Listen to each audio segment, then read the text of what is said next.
Сәлем достар, бүгін мен кешкі асқа осындай ерекше тағам әзірледім. Жалпы күнделікті қайталана беретін тамақтың мәзірін осылай өздеріңіз ерекше етіп өз идеяларыңызбен отбасымызға ұсынуымызға болады. Сондықтан мен бүгін осылай пюре жасадым. Алдымен пюрені отқа қойып, жақсылап піскенше мен подливасын дайындап алдым. Подлива жасау үшін жақсылап қызып тұрған майымызға пиязымызды қуырып, кішкене пиязымыз сарғайғанша қуырамыз. Одан кейін пиязымыз сарғая бастағаннан кейін алдын ала турап қойған етімізді бетіне салып, жақсылап және қуыратын боламыз. Неғұрлым біздің пиязымыз бен етіміз көп қуырылатын болса, соғұрлым біздің подливамыз да өте дәмді болатын болады. Кішкене тұз саламыз.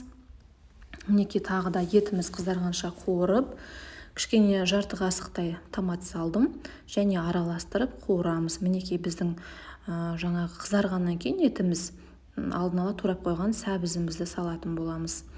Және қуырып, жақсылап қуырып алғаннан кейін барып үстіне кішкене су құйып, еті піскенше қайнататын боламыз. Яғни еті жұмсақ болып пісуі керек. Қайнағаннан кейін астын жай қойып бұқтырып қайнатамыз.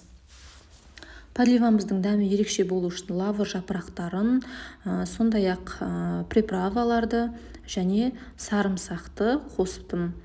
Яғни бұлар біздің подливамыздың дәмін де иісін де өте керемет ететін болады. Одан кейін мінекей біздің пюреміз дайын. Ол екі ортада мен спагеттиді суға қайнатып дайындап алдым. Пюремізге кішкене сары май салып, пюремізді де дайындап қойдым.